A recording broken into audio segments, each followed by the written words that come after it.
today's little project. This is a Sunbeam dual thermoblock EM6900. Power this on and you'll see what I'm talking about with the fault that it's developed. Okay, so this is the low water level detector for the water jug, and you can see, I just made the machine rock a bit so you can see the water level right there. So it's got 1.5 litres of water. Clearly there's plenty of water in this, so it's a fault with the switch mechanism. I'm going to show you how to repair this. Let's get into it.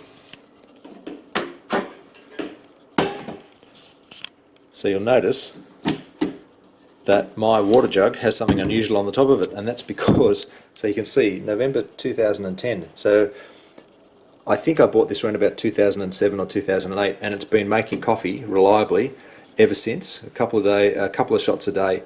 I built this little contrivance because I found a dead cockroach inside my water jug once, so that's a little filter to keep the cockies out. Nobody wants cockroaches in their water. So this is that's the little float switch, and it has a magnet in it. So I'll show you what happens when you turn this on.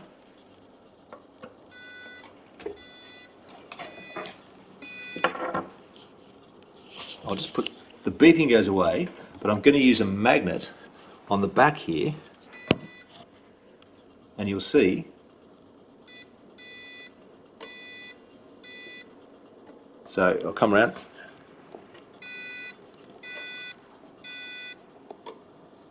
So you can see that there's, inside the water jug, inside the float switch here, there is a little button magnet like that, and as it goes up and down it turns on and off like that. It turns on and off the little micro switch float level sensor here. So basically what that means is that the magnet that is inside the float switch here is stuffed. I'd say it's got water into it and it's just dissolved and disintegrated. So let's pull this apart and see if we can repair it. So I've got just enough water in here just to show you that the actual float itself is fine. It's just the magnet that is inside that little float sensor. Okay, the first trick is to get the lid off the float switch down there. It's going to be a bit hard because the camera's going to be in the way. Let's see if I can lever this up.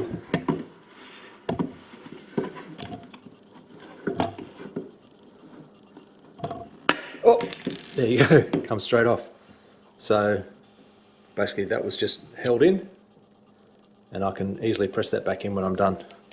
Okay, now I need to pull this out. It only goes in one way, which is nice. Good design, Sunbeam.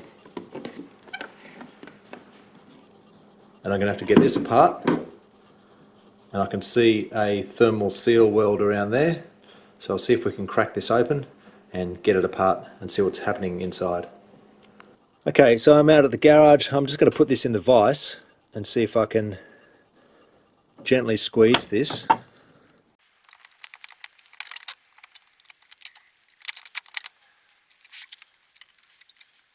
Nice little flat blade screwdriver. Aha, okay, so let's have a look and see what we can see. So this is the magnet, and it's basically disintegrated into component mush.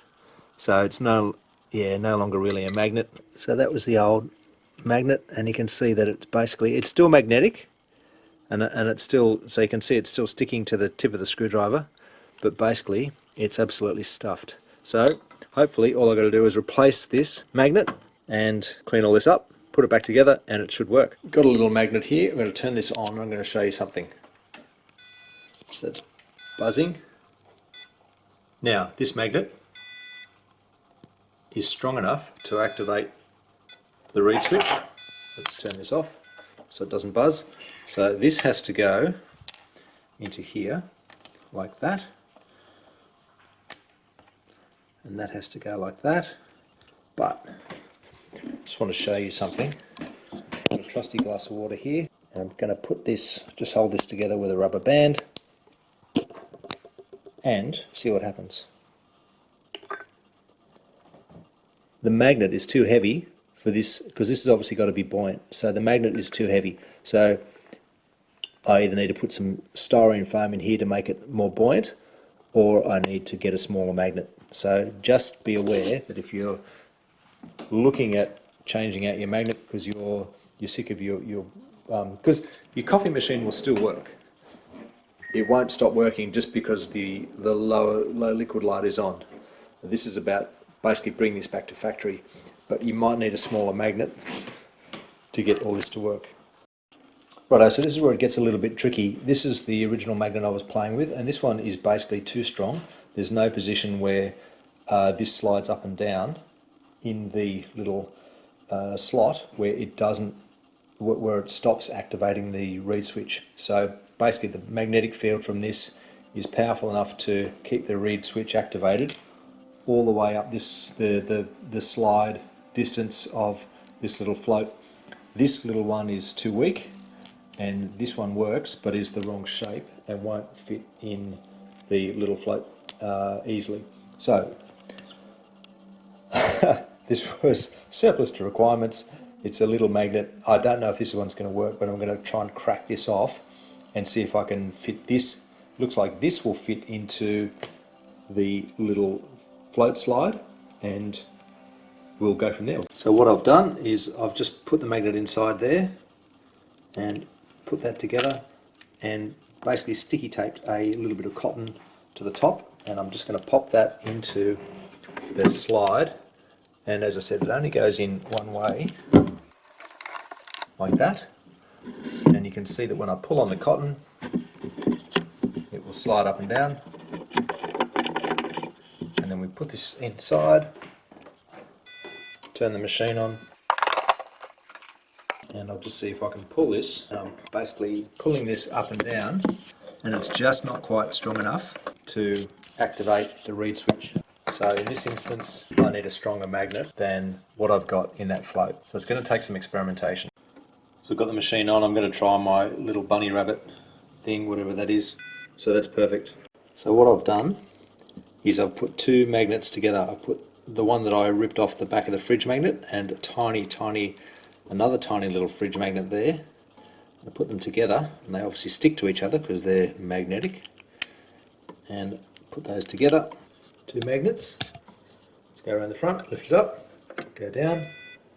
So that will be low water. This should be high water. And it switches off. Low water, high water. Perfect. So it took a little bit of stuffing around. Now you can buy these magnets online for $22 plus shipping, so probably around $40 will get you out of trouble. But if you're a tight ass and you want to repair it yourself, this is a solution. So just to prove the concept, I've just put the cap back on and just lift up my little bit of cotton wool, just so that you can see that lifting up and down. We'll pop that back inside, so that would be in the right position. Pull on this to lift it. Okay, that would be water full, and that is water empty, and it is beeping. That is perfect. Righto, seal this up, we're done. So when you're putting this back together, it goes like this, and I'll prove that you need some buoyancy. A glass of water here, let's just pop that in there, see if it floats under its own right. And it's floating now because it's got an air bubble in there. But when you're doing this up, you have to make sure that it is fully gas tight, it's fully sealed all the way around the perimeter. So you can do that either with silicone, or as I'm going to do, just run a bead of superglue around the side to make sure that you get an airtight seal. And this is actually it's not a super loose fit inside the slot in the water container, which means that you really can't have any bulbs of glue. This has got to be pressed fairly tightly together as the glue goes off, otherwise it'll stick and jam, and you don't want that. Okay, there's a bit of redundancy. Moisture obviously got into the last one because it turned the old magnet into mush, so I've cut up a bit of styrene, and most people have got this lying around. So I'm going to glue this together and seal it, but I'm just going to test this in some water just to make sure it keeps its buoyancy even if water gets inside it.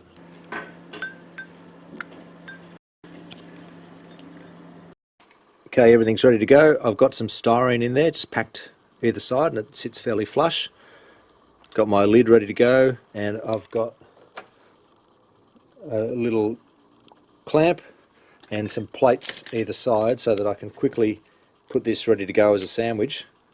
Clamp it so that it goes off, because with superglue, cyanoacrylate, you don't get a lot of time to mess around. So what I'm going to do is I'll put a little bit around the perimeter, and I made the mistake of getting some of this on my fingers the other day, and guess what? When you get this stuff on your fingers, superglue, you can't actually access your phone because it forms a thin layer on your fingerprint, and we know that that plate has to go down in the magnet. So put that together like that, put that on, get a clamp on it, and we are done. The first bit of glue is dry, so I'm just going to follow this around the perimeter, just filling in the crack, just so that this superglue, this cyanoacrylate, which they actually use in medicine as bone glue, by the way, so that is what cyanoacrylate is used for. Probably not the stuff from $2 shops. And I'll just let that dry, and that will be that. Alright, 2 coats, all good. Luckily it only goes in one way. I'm going to put this in. I'm just going to leave it in loose, as in press it in, but not super glue it in or glue it in. Okay, power on.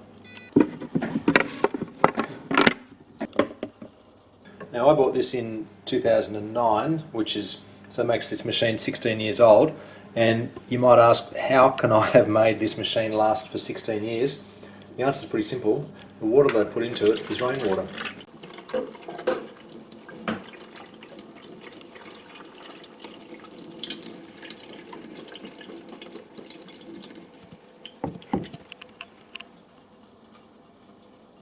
Success.